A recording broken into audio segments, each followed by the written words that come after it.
Now, Sri D. Raja, at least there should be one bill in which you are not speaking. Yes, sir. At least there should be one. Our options I told because our friend said it's exclusively for the CITU and CPM. I said appeasement of none, justice for all. So, sabke saath sabka vikas.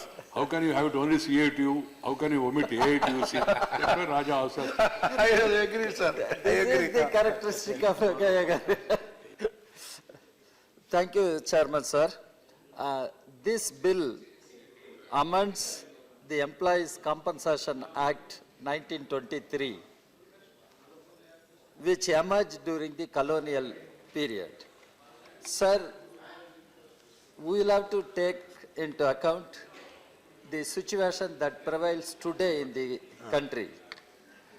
Employees and workers, they are the real primary productive force in our economy.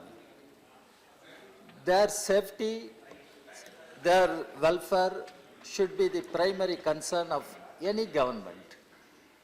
Here, I agree with my colleague, Professor Rajiv, when he said how this legislation is going to be applied in case of the workers in informal sector, contract workers or informal workers.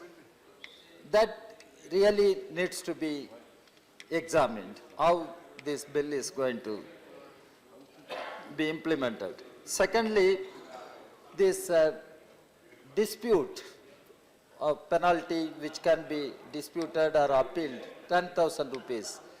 Really, it doesn't make any rational sense, sir, in the given situation, 10,000 rupees.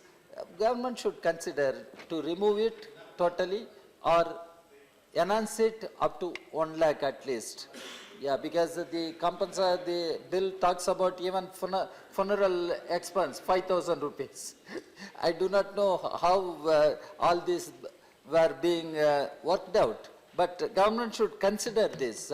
This 10,000 rupees really, it doesn't make any sense, any rationality, any reasonableness. So it can be enhanced to 1 lakh or remove that, no ceiling. If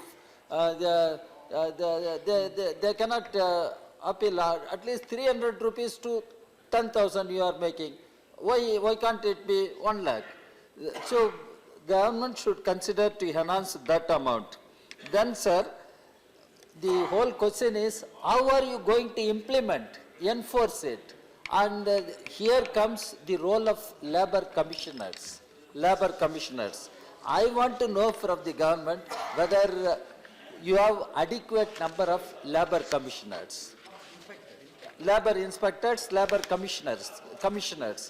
Have you got adequate number? And I don't find any recruitment is taking place. There are vacancies or no new recruitment takes place. In such a situation, how are you going to enforce this legislation? Then finally, I would like to make a point. It is for the future, if not for the present, because it is on the concurrent list. But state governments also will have to comply and they will have to work in the interest of the employees. And there is no uniformity. And how the center is going to give guidelines to the state governments to follow certain norms in the interest of workers and employees. So I urge upon the government to address these concerns with all seriousness. Thanks, sir. Thank you, Mr. Rajaji. Thank you.